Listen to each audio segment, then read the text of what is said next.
സൈലൻസിന് ഒരുപാട് പവറുണ്ട്.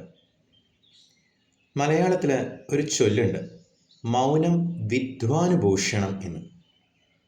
വിദ്വാൻ, സ്കോളറായിട്ടുള്ള ഒരാൾക്ക് ഭൂഷണം ചെയ്യുന്നതാണ് മൗനം എന്ന് പറയുന്നത്.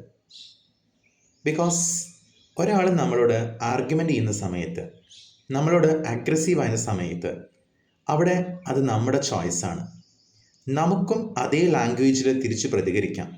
അങ്ങനെ ആകുമ്പോൾ അയാളും നമ്മളെ തമ്മിൽ ഒരു വ്യത്യാസവും ഉണ്ടാവുന്നില്ല. ഇവിടെ നമ്മൾ മനസ്സിലാക്കേണ്ട കാര്യം, പ്രശ്നങ്ങളല്ല, സാഹചര്യങ്ങളല്ല നമ്മളെ വേദനിപ്പിക്കുന്നത്, നമ്മളെ ടെൻഷനാക്കുന്നത്, നമ്മളെ സങ്കടപ്പെടുത്തുന്നത്. പക്ഷെ അവയെ നമ്മൾ എങ്ങനെ കാണുന്നു എന്നുള്ളതാണ്. ജസ്റ്റ് ഒരു കാഴ്ചപ്പാടിൻ്റെ വ്യത്യാസം. പോസിറ്റീവായിട്ടുള്ള കാര്യങ്ങളെയും നമുക്ക് നമ്മുടെ മനസ്സുകൊണ്ട് നെഗറ്റീവായി കാണാൻ പറ്റും, നെഗറ്റീവായ കാര്യങ്ങളെ പോസിറ്റീവായിട്ടും കാണാൻ പറ്റും. എപ്പോഴും മറ്റുള്ളവരോട് സംസാരിക്കുന്ന സമയത്ത് ഒരു ട്രിക്ക് ഉപയോഗിച്ച് നോക്കൂ.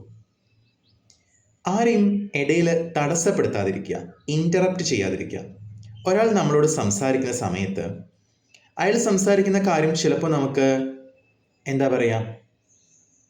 തുടർന്ന് പറയണമെന്നുണ്ടായിരിക്കാം, അതിന് മറുപടി പറയണമെന്നുണ്ടായിരിക്കാം. പക്ഷെ നമ്മളെപ്പോഴും അയാളെ പരിപൂർണമായും പറയാൻ അനുവദിക്കുക.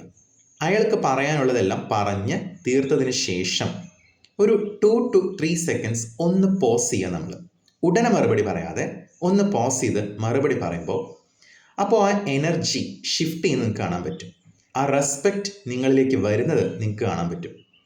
അതുകൊണ്ടാണ് പറഞ്ഞത്, സൈലൻസ് എന്ന് പറയുന്ന കലയെ നമ്മളെപ്പോഴും മികവുറ്റതാക്കി അതിൽ നമ്മൾ മാസ്റ്റേഴ്സ് എടുത്തിരിക്കണമെന്ന്.